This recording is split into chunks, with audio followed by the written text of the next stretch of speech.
പ്രത്യേകിച്ച് ഇനിയൊന്നും പറയാനില്ല. എല്ലാവരും കിച്ചിയാണെങ്കിലും നിങ്ങളെല്ലാവരും തന്നെ പപ്പേനെ പറ്റി ഒരുപാട് കാര്യങ്ങൾ പറഞ്ഞു.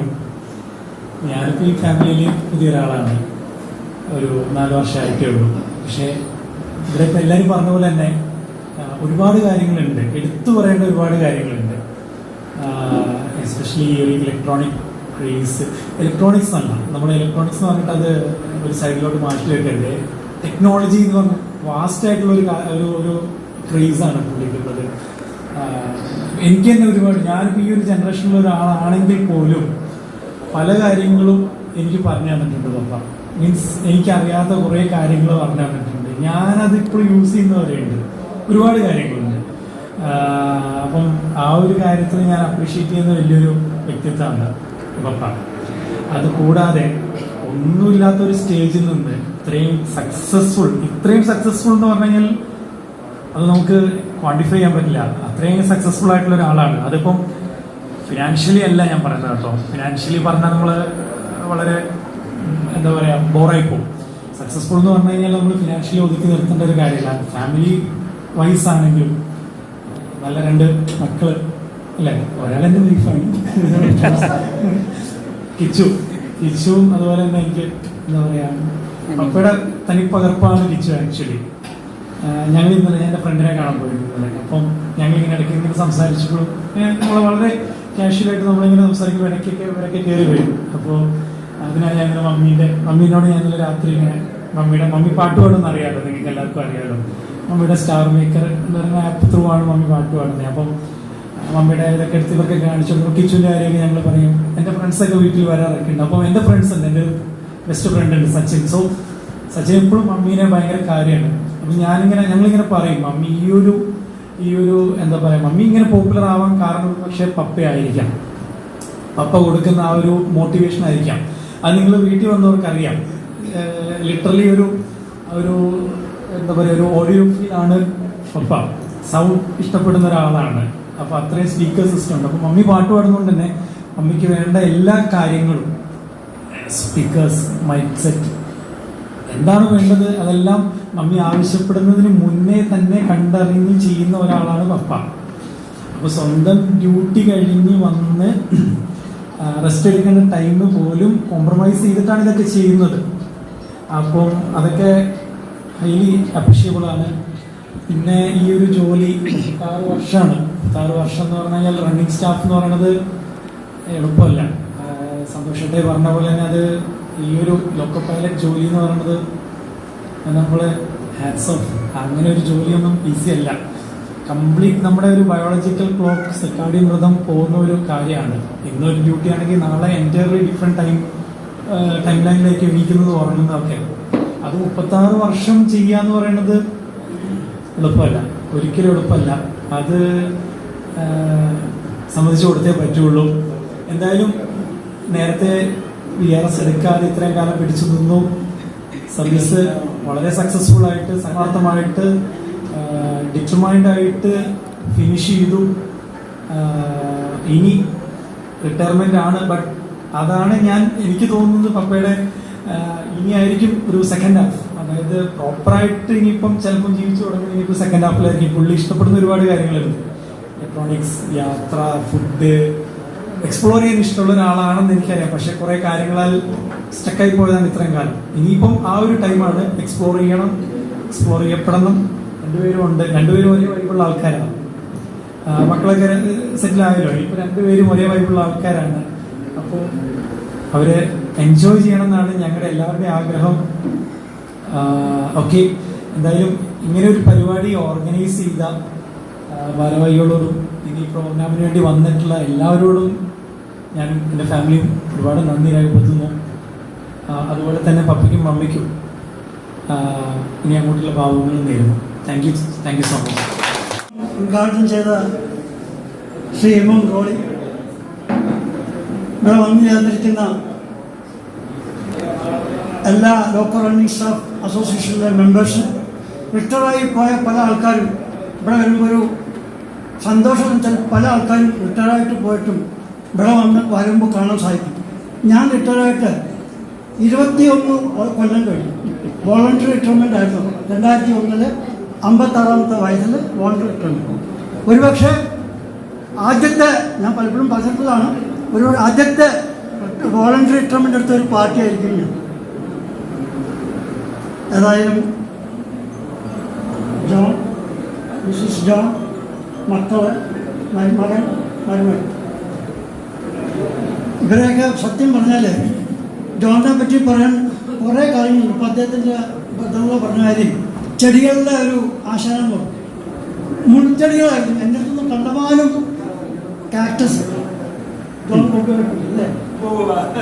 അതെ ഓർക്കിലേക്ക് പറയണത് കാക്ടസ് കണ്ടമാനം ഞാൻ അദ്ദേഹത്തിന് എൻ്റെ വീട്ടിൽ നിന്ന് കൊണ്ടുപോയിട്ടുണ്ട്. പിന്നെ പറഞ്ഞു വേണമെന്ന്, പിന്നെ കാണാൻ പറ്റിയിട്ടില്ല. ഞാൻ ക്വാർട്ടേഴ്സിൽ നിന്ന് മാറി. ജോണിനെ സംബന്ധിച്ചോളം ഒരു പ്രത്യേക കാര്യം പറയാനുള്ളത്, ഞാൻ എൻ്റെ ക്വാർട്ടേഴ്സിൽ നിന്ന് 1991 കാലിക്കാമണിലോട്ട് പോയത്.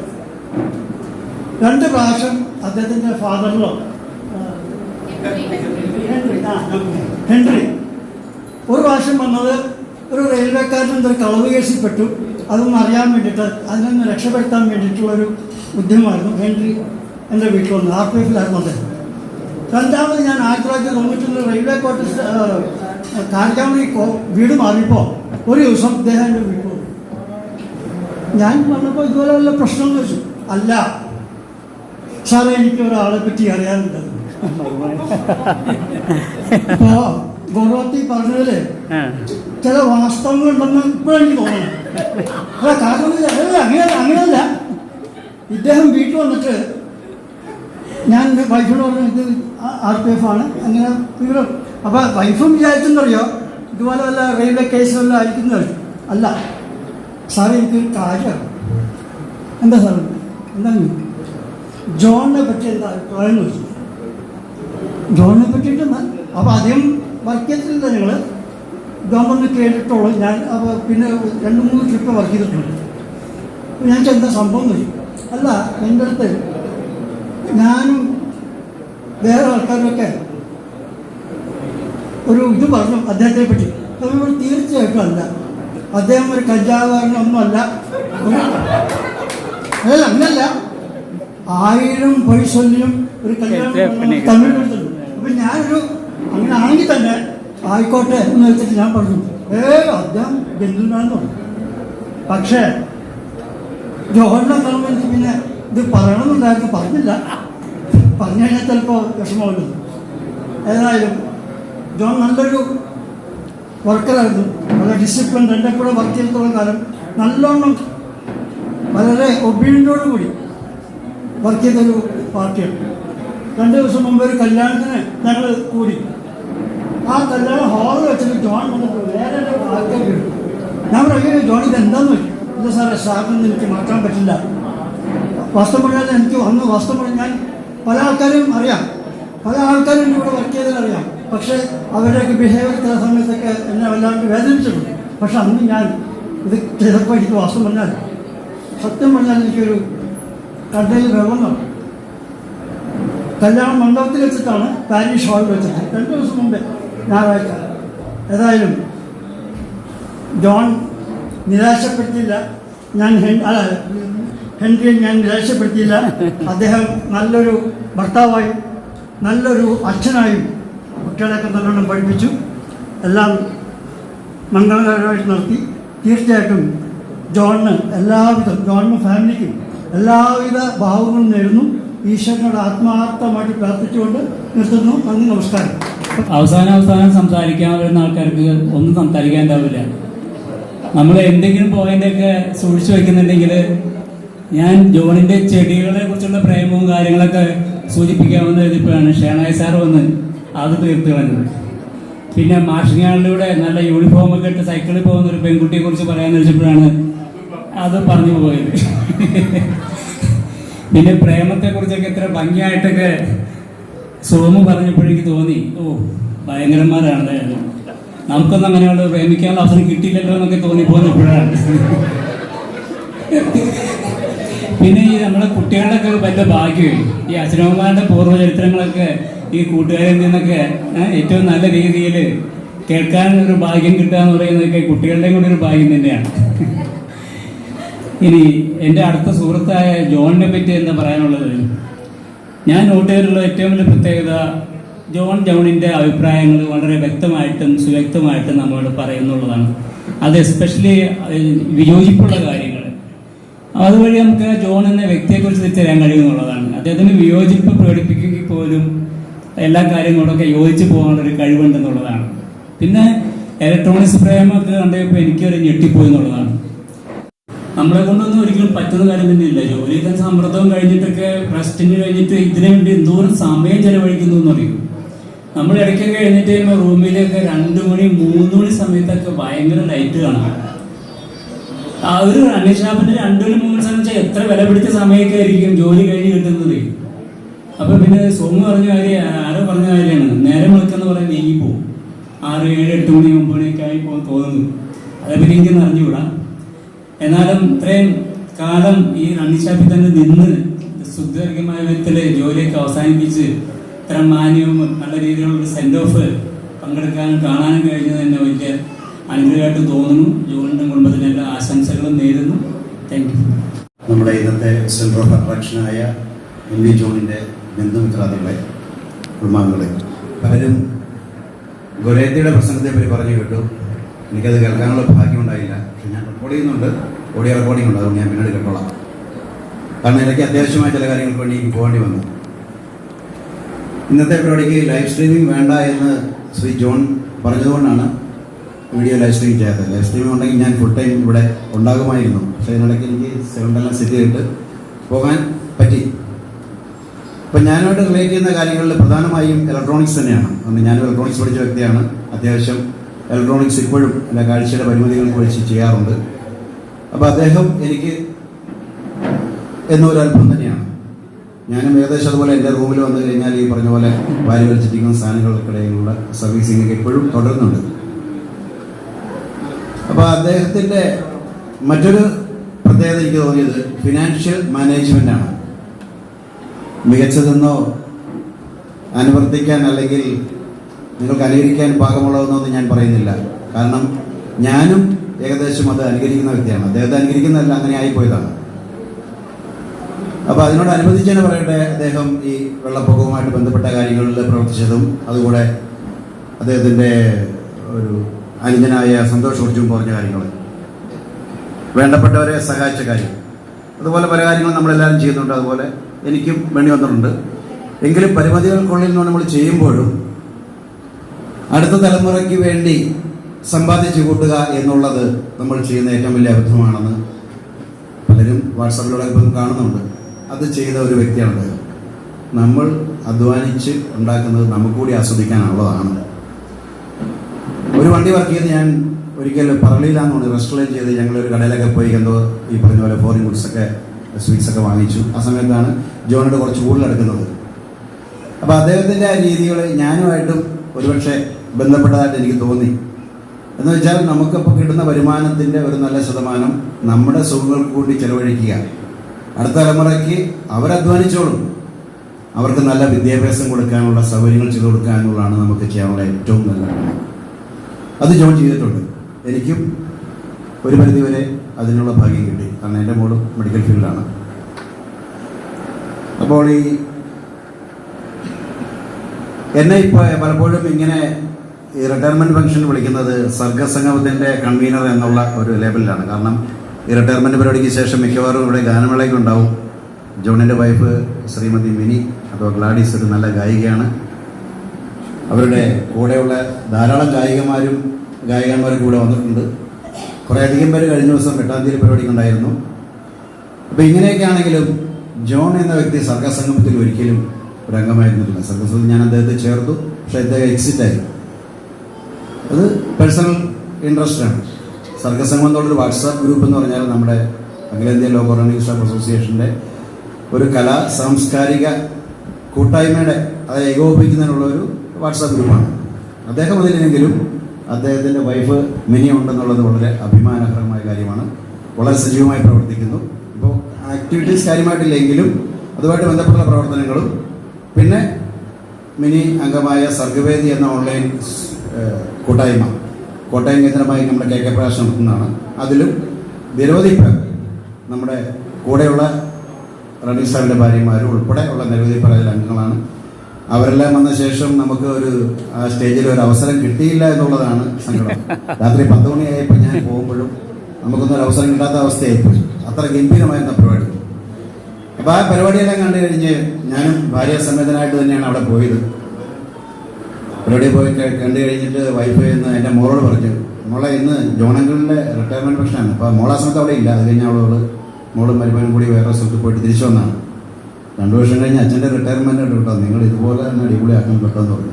അത് തീർച്ചയായിട്ടും ചെയ്യുക വെച്ചാന്നൊക്കെ അവൾ പറഞ്ഞത്. എനിക്കറിയാമല്ല, കാര്യം നടത്തുമെന്ന് അറിയത്തില്ല. ഏതായാലും ആ പരിപാടി നമ്മൾ ഈ സമീപകാലത്ത് നടന്നിട്ടുള്ള ഏറ്റവും നല്ലൊരു ഗംഭീരൻ ഈവ് പ്രോഗ്രാം തന്നെയായിരുന്നു. അതിൽ പ്രത്യേക അഭിനന്ദനങ്ങൾ. എല്ലാവരെയും ഇന്ന് ക്ഷണിക്കാൻ ഒരു പക്ഷേ അദ്ദേഹത്തിന് സാധിച്ചില്ല. ഈ ലൊക്കാലിറ്റിയിലുള്ളവരും അദ്ദേഹത്തിൻ്റെ അടുത്ത ബന്ധുക്കളും തൊട്ടടുത്ത് താമസിക്കുന്ന അയൽവക്കാരും ഒക്കെയാണ്, പിന്നെ ബന്ധുക്കളൊക്കെ ഉണ്ടായിരുന്നു. എങ്കിലും വളരെ ഗംഭീരമായ ഒരു സ്റ്റേജും ഒരു നല്ല സൗണ്ട് സിസ്റ്റം ഒക്കെ അറേഞ്ച് ചെയ്ത് പ്രകമ്പനം കൊള്ളിച്ച ആ പരിപാടിയിൽ പങ്കെടുത്ത നിരവധി പേർ കൂടെ ഉണ്ട്. അവരുടെ ചിരിയൊക്കെ ഞാൻ കാണുന്നുണ്ട്. പിന്നെ പലരും ഇവിടെ മനുഷ്യൻ്റെ കാര്യം തന്നെയാണ്. എനിക്കതിനെപ്പറ്റി പൂർവ്വകാല ചരിത്രമൊന്നുമില്ല. ഹെൻറി സാറിൻ്റെ മകൾ മിനിയുമായിട്ട് ബന്ധപ്പെട്ട കാര്യമൊക്കെ. അപ്പോൾ അത് സമാനമായ സാഹചര്യത്തിലൂടെ കടന്നു വന്ന നിരവധി പേരുണ്ട്, ഞാൻ ഉൾപ്പെടെ. അത് നിലനിർത്തുക എന്ന് പറഞ്ഞാൽ അതൊരു അത്ര എളുപ്പമുള്ള കാര്യമൊന്നുമല്ല. കാരണം നമ്മൾ ലവ് ആഫ്റ്റർ മാരേജ് എന്ന ഒരു കൺസെപ്റ്റ് പലരും പറയുന്നുണ്ട്.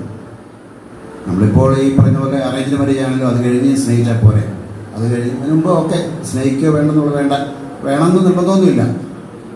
അപ്പോൾ അതിന് മുമ്പും അതിന് ശേഷം സ്നേഹിക്കാൻ പറ്റുക എന്നുള്ളതൊരു വലിയ കാര്യമില്ലേ. അതിന് ഞാനൊരു പ്രത്യേക കൺഗ്രാറ്റ്സ് 2 പേർക്കും കൊടുക്കുകയാണ്.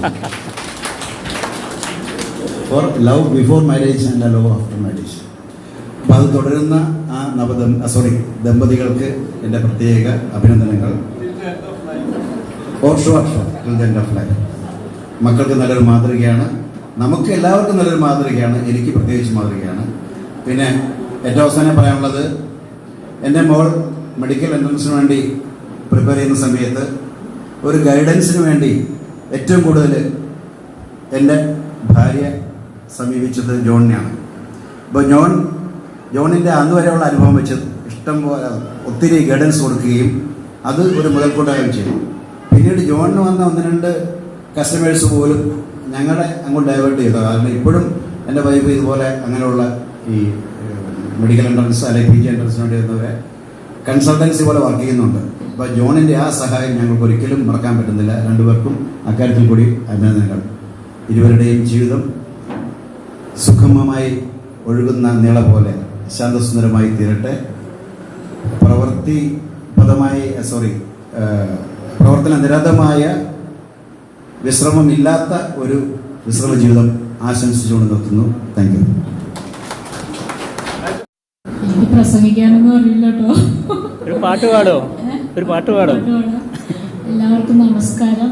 ആദ്യം ഞാൻ ദൈവത്തിനോട് നന്ദി പറയുന്നു. ജോൺ ചേട്ടന് ഈ 36 വർഷം കംപ്ലീറ്റ് ചെയ്യുമെന്ന് ഞാൻ ഒട്ടും വിചാരിച്ചില്ല കേട്ടോ.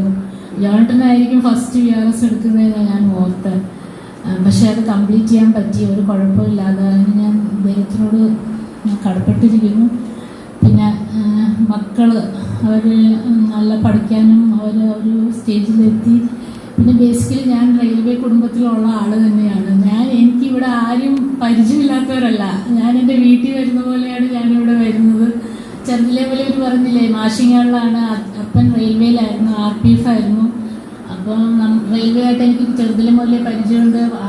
പപ്പയുടെ ബ്രദേഴ്സ് റെയിൽവേയിലാണ്, അവരുടെ മക്കൾ ഇപ്പോഴും റെയിൽവേയിൽ വർക്ക് ചെയ്യുന്നു. അപ്പം റെയിൽവേ ആയിട്ട് എനിക്ക് നല്ല ബന്ധമാണ്.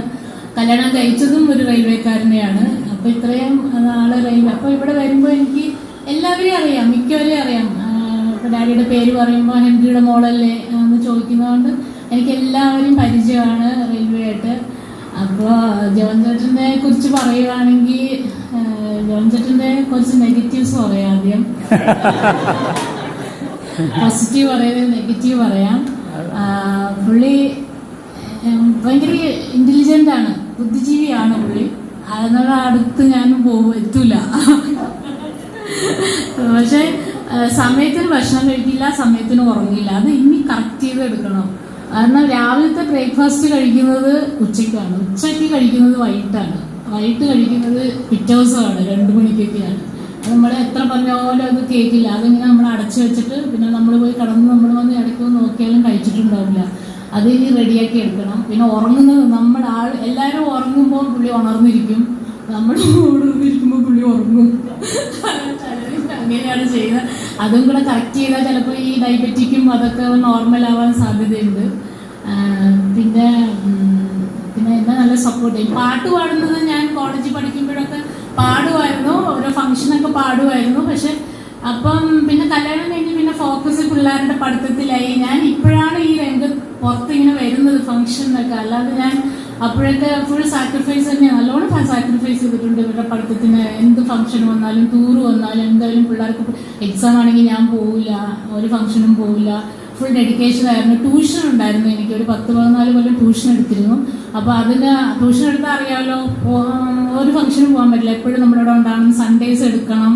അപ്പോൾ അങ്ങനെ അപ്പോൾ എൻ്റെ മോളെ എന്നോട് ചോദിക്കും, അമ്മ എന്താ ഒരുങ്ങാത്തത്, അമ്മ എന്താ അങ്ങനെ ചെയ്യാത്തത്, അമ്മ എന്താ ഇങ്ങനെ ചെയ്യാത്തത്. അപ്പോൾ ഞാൻ അതിനൊന്നും എനിക്കൊരു കോൺസെൻട്രേഷൻ. പക്ഷെ ഇപ്പോഴാണ് ഞങ്ങൾക്കൊരു ഗ്രൂപ്പൊക്കെ ഫോം ചെയ്ത് ഞാൻ ഇപ്പോഴാണ് ലൈഫ് ഇനി ഞങ്ങൾക്ക് എൻജോയ് ചെയ്യണം. അതുകൊണ്ടാ ഇനി നമുക്ക് എൻജോയ് ചെയ്യണം. ഇനിയാണ് നമ്മൾ അടിച്ചു പൊളിക്കാൻ പോണത്. കാരണം ഇപ്പൊ ഞാൻ ഫ്രീ ആണ്. ഇപ്പൊ സർഗവേദിയിൽ നിന്ന് ഇപ്പൊ പാട്ട് പാടാൻ സമയം കിട്ടുന്നുണ്ട്. പിള്ളേരുടെ കാര്യം നോക്കണ്ട, അവരവരുടെ കാര്യം നോക്കും. മോളാണെങ്കിൽ ഓക്കെ, നല്ലൊരു മോനെ കിട്ടി എനിക്ക്. ജോമി നല്ലൊരു മോനാണ്. അപ്പം അവർ ദുബായിൽ സെറ്റിൽഡാണ്, 2 ഡോക്ടേഴ്സാണ്, അവരോട് വർക്ക് ചെയ്യുന്നു. മോനാണെങ്കിലും CA ഇന്റർ കഴിഞ്ഞിട്ട് ഇപ്പൊ ഫൈനൽ എടുക്കുന്നു. അപ്പോൾ ഞാനിപ്പോൾ ഫ്രീ ആണ്. അപ്പോൾ ഞാൻ ആ സർഗവേദി കയറി ഇപ്പൊ പാട്ട് പാടാനും എനിക്ക് എൻ്റെ ചെയ്യാൻ പറ്റാത്ത കാര്യങ്ങൾ എനിക്കിപ്പോൾ ചെയ്യാൻ പറ്റുന്നുണ്ട്. അതാണ് ഞാൻ ആഗ്രഹിച്ച കാര്യങ്ങൾ. നേരത്തെ അന്നൊക്കെ റേഡിയോയിൽ കേൾക്കുന്ന പാട്ടുകളൊക്കെ പാടാൻ കൊതിച്ചത് വലിയ പാട്ടുകാരൊന്നും അല്ല കേട്ടോ. നമുക്ക് പറ്റുന്ന പോലെ പാട്ടുകളൊക്കെ, ആ പാട്ടുകളൊക്കെ ഇപ്പൊ പാടുമ്പോൾ ഭയങ്കര സന്തോഷം. ഞാൻ അന്ന് നമ്മൾ കേട്ട പാട്ടുകൾ, ആഗ്രഹിച്ച പാട്ടുകളൊക്കെ ഇപ്പൊ പാടുന്നു. പിന്നെ ഞങ്ങളൊരു ഗ്രൂപ്പ് ഫോം ചെയ്ത് ഞങ്ങൾ ടൂർ പോകുന്നു. ഞങ്ങൾ കൂൾ ഗേൾസ് എന്ന് പറഞ്ഞൊരു ഗ്രൂപ്പ് ഫോം ചെയ്തിട്ടുണ്ട്. ഞങ്ങൾ ലേഡീസ് മാത്രം പോകുന്നു. ഇനി ഒരു കോംപ്രമൈസും ഇല്ല, ഞങ്ങൾ ഇനി അടിച്ചു പൊളിക്കും. പിന്നെ ഞങ്ങൾ പറഞ്ഞു വിട്ടെന്ന് വിചാരിക്കണ്ട, ഞങ്ങൾ ഇവിടെ തന്നെ ഉണ്ടാവും. ഞങ്ങൾ ഇനി എല്ലാ കാര്യത്തിനും ക്ഷണിക്കണം. നമ്മൾ റെയിൽവേയുടെ കൂടെ തന്നെ ഉണ്ടാവും. അല്ല ഉണ്ടോ? അപ്പം ബാക്കി എല്ലാത്തിനും ദൈവത്തിനോട് നന്ദി പറയുന്നു. ഞാൻ പാട്ട് പാടാട്ടോ.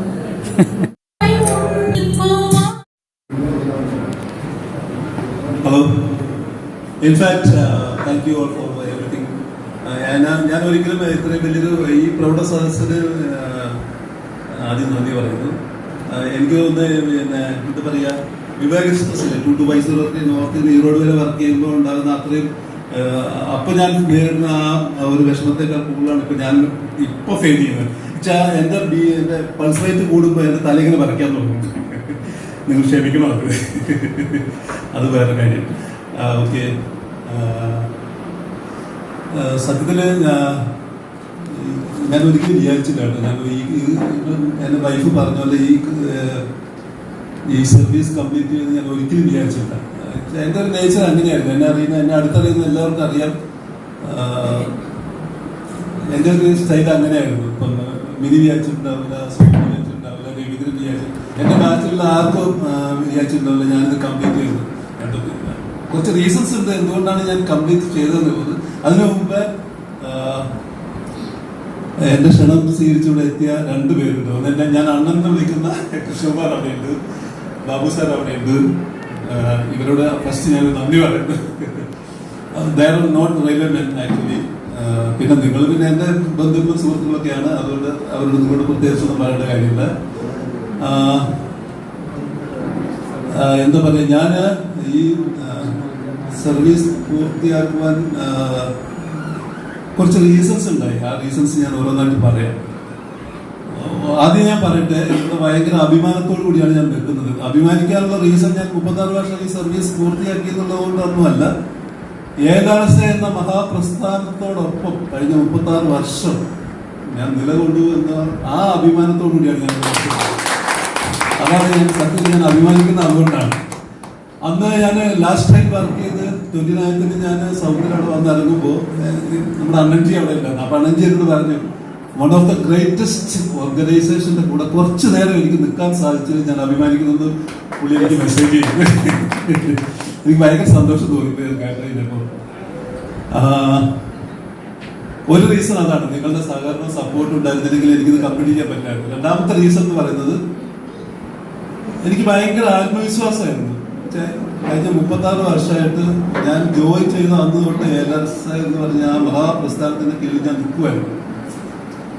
എനിക്ക് എന്ത് സംഭവിച്ചാലും, ഇവൻ ഞാൻ മരണപ്പെട്ടാലും എന്റെ കുടുംബം അനാഥമാകില്ല എന്നുള്ള ഒരു ഉറപ്പിൽ നിന്നുണ്ടായ ആത്മവിശ്വാസം,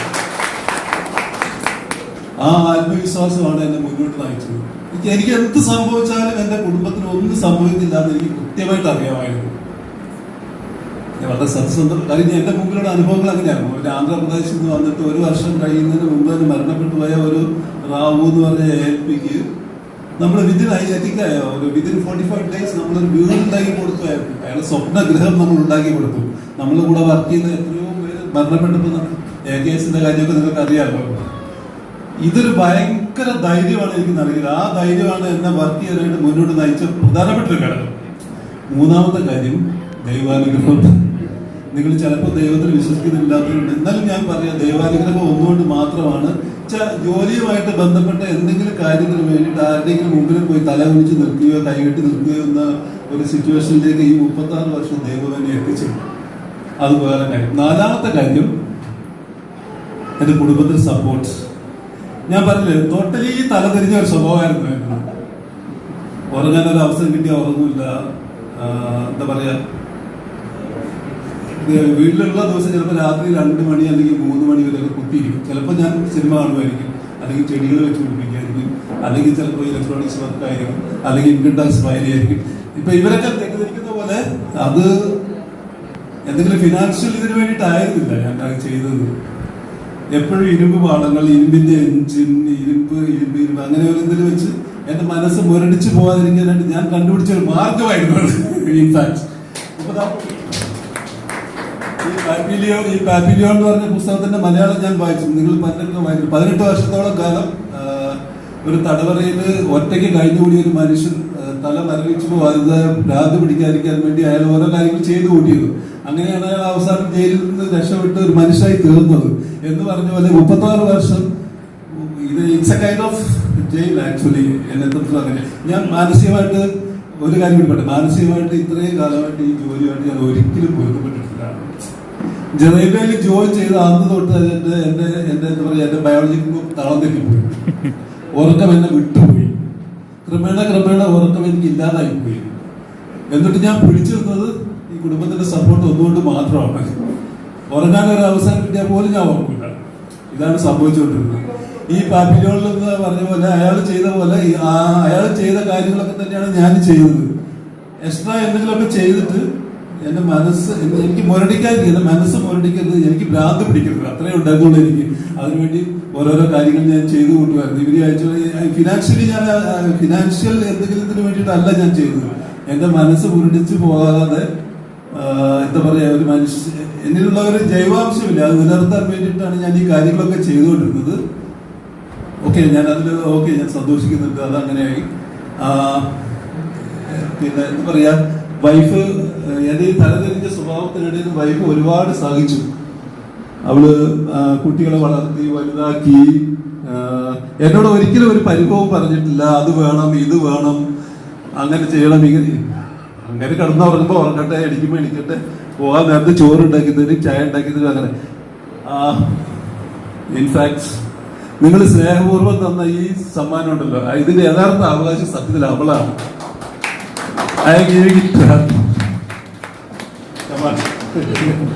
ഇതിന്റെ യഥാർത്ഥ അവകാശം അവളാണ്. കൈയടിക്ക്.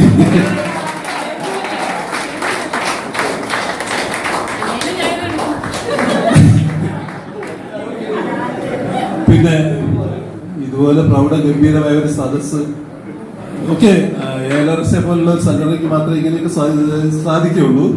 ഇങ്ങനെ ഇത് ചെയ്തതിന്റെ പുറകിൽ പ്രവർത്തിച്ച കുറച്ച് കാര്യങ്ങളുണ്ട്. Satheesh, KS Manoj, Joseph Martin, M P ജു, ഇവരൊക്കെ ഒരുപാട്, പുരുഷോത്തമൻ, ഇങ്ങനെ ഒരുപാട് പേര് കഠിനാധ്വാനം ചെയ്ത് കുറേ ദിവസങ്ങളായിട്ട് ഇതിൻ്റെ പുറയിലുണ്ടായിരുന്നു. എൻ ഗിരീഷ്, എല്ലാവരോടുമുള്ള എൻ്റെ നന്ദി ഞാൻ രേഖപ്പെടുത്തുന്നു.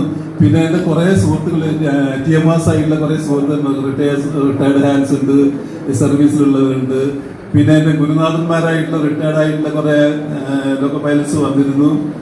എല്ലാവരോടുള്ള എൻ്റെ നന്ദി രേഖപ്പെടുത്തുന്നു. എനിക്ക് പറയാനുള്ള ഇതാണ്, നാളെ കുടുംബത്തോടൊപ്പം ഒരു ദിവസമെങ്കിലും, ആഴ്ചയിൽ ഒരു ദിവസമെങ്കിലും കുടുംബത്തോടൊപ്പം പൂർണ്ണമായി ഒത്തുകൂടാനുള്ള ഒരു ടൈപ്പ് ലിങ്ക്, ആഴ്ചയിൽ അറ്റ്ലീസ്റ്റ് ഒരു 3 ദിവസമെങ്കിലും നമുക്ക് സ്വസ്ഥമായിട്ട് ഉറങ്ങാൻ കഴിയുന്ന ടൈപ്പുള്ള ഒരു ലിങ്ക്, അങ്ങനെ ഒരു പ്രഭാതം നിങ്ങൾക്കുണ്ടാവട്ടെ എന്ന് ഞാൻ ആശംസിക്കുന്നു. Thank you very much.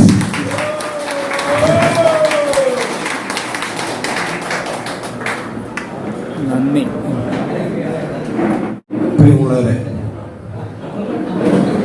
36 വർഷം ഒരു ലോക്കോ പൈലറ്റായിട്ട് ജീവിച്ച് ഈ കഴിഞ്ഞ ജനുവരി 31 റിട്ടയർ ആവുകയും 29-ാം തീയതി തൻ്റെ ലാസ്റ്റ് ട്രെയിൻ വർക്ക് ചെയ്ത് ആലപ്പുഴയിൽ നിന്ന് എറണാകുളത്തേക്ക് ആലപ്പി കണ്ണൂർ വന്ന് വർക്ക് ചെയ്ത് വന്നിറങ്ങി തൻ്റെ ഔദ്യോഗിക ജീവിതം അവസാനിപ്പിച്ചു. ഈ ലാസ്റ്റ് ട്രെയിൻ വർക്ക് ചെയ്ത് വന്നപ്പോൾ അദ്ദേഹം എറണാകുളത്തെത്തിയപ്പോൾ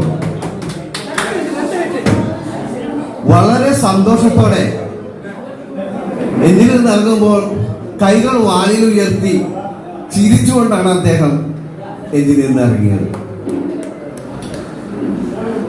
അങ്ങനെ വളരെ സന്തോഷത്തോടെ ഇറങ്ങിയ ആ സന്തോഷവാനെ ഞാൻ ആക്ച്വലി ആദ്യം കാണുന്നത്, ഞാൻ ഈറോഡായിരുന്നു വർക്ക് ചെയ്തുകൊണ്ടിരുന്നത്. ഇദ്ദേഹം പാലക്കാട് വരും, അതുപോലെ ഷൊർണൂർ വരും, അതുപോലെ ഞങ്ങളും പാലക്കാടും ഷൊർണൂരും അതുപോലെ എറണാകുളത്തേക്ക് വരുമ്പോൾ തമ്മിൽ കാണുമായിരുന്നു. ചെറിയ ചെറിയ കുശലങ്ങളൊക്കെ പങ്കിടുമായിരുന്നുവെങ്കിലോ 1996 LMCCന്റെ GRS ക്ലാസ്സിൽ വെച്ചാണ് ഞാൻ ഇദ്ദേഹത്തിന് ഏറ്റവും കൂടുതൽ അടുത്തറിയുന്നത്. അന്ന് ആ ക്ലാസ്സിൽ എൻ്റെ തൊട്ടരികിലായിരുന്നു ഇദ്ദേഹത്തിൻ്റെ സ്ഥാനം. അദ്ദേഹത്തിൻ്റെ തൊട്ടടുത്ത് തന്നെ അദ്ദേഹത്തിൻ്റെ സന്തത സഹചാരിയായ AC ദേവസ്യ ഒരുപ്പുണ്ടായിരുന്നു. ഇന്ന് അദ്ദേഹം ഇവിടെ എത്തിച്ചേർന്നില്ല, അദ്ദേഹം ഹോസ്പിറ്റലിലാണ്. അതിൻ്റെ അപ്പുറത്ത് തന്നെ AC ഗുരുനാഥും അതേ ഇവിടെ നിന്നുള്ള TV സ്റ്റേഷനിൽ മറ്റൊരു ജ്ഞാനഗുരു ഉണ്ടായിരുന്നു. അപ്പോൾ ഞങ്ങളിങ്ങനെ അടുത്തിരുന്ന് സംസാരിക്കുമ്പോൾ സത്യത്തിൽ ഈ ജോലിയെ ഇദ്ദേഹം ഞാൻ മറ്റാരും ആ ഒരു പ്രത്യേകത കണ്ടില്ലായിരുന്നു.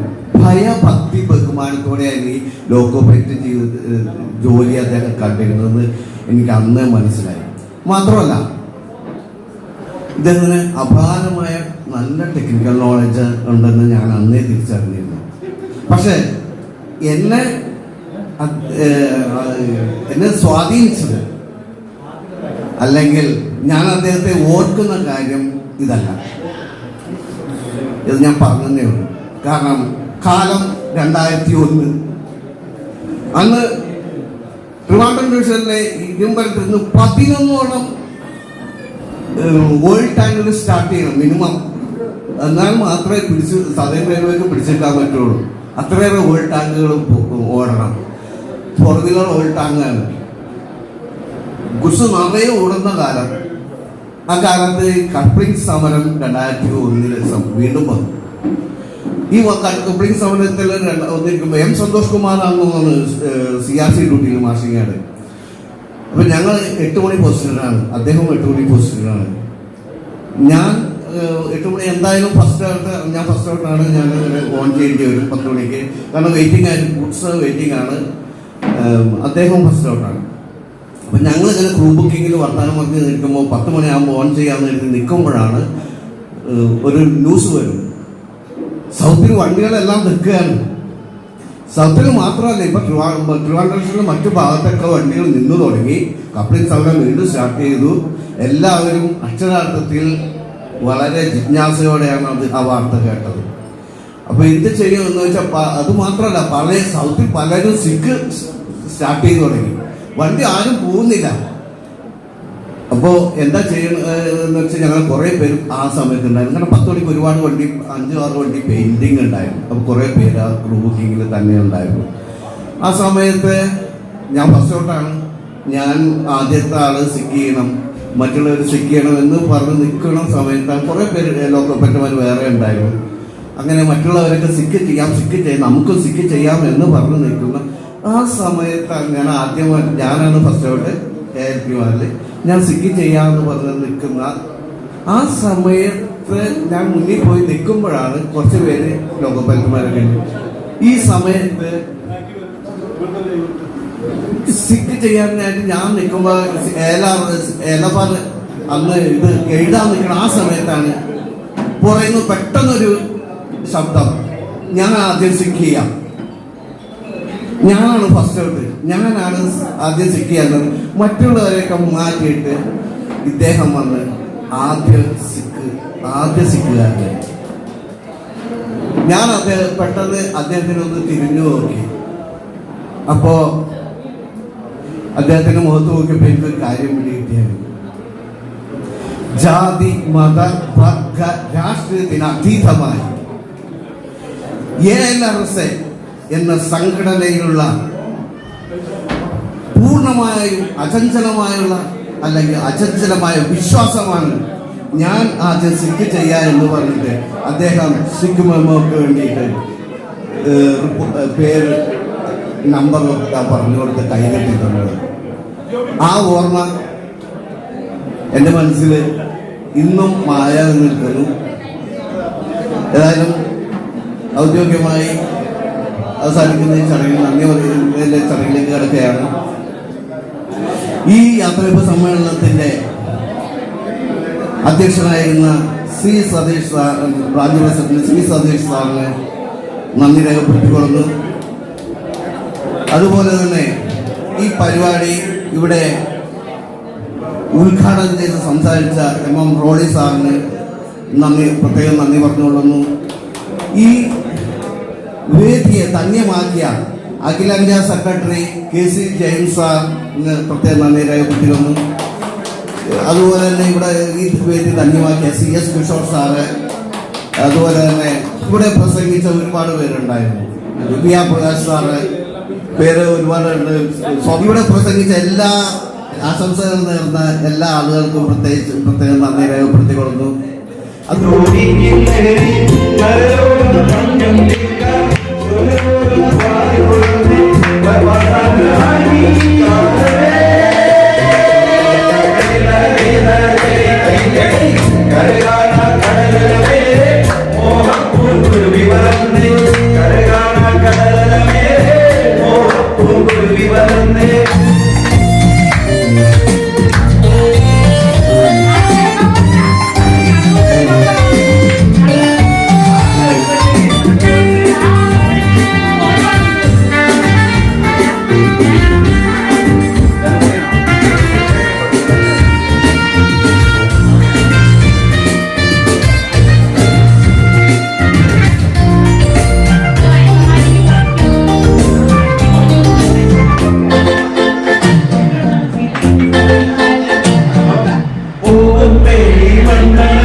എവിടെ കാര്യങ്ങള്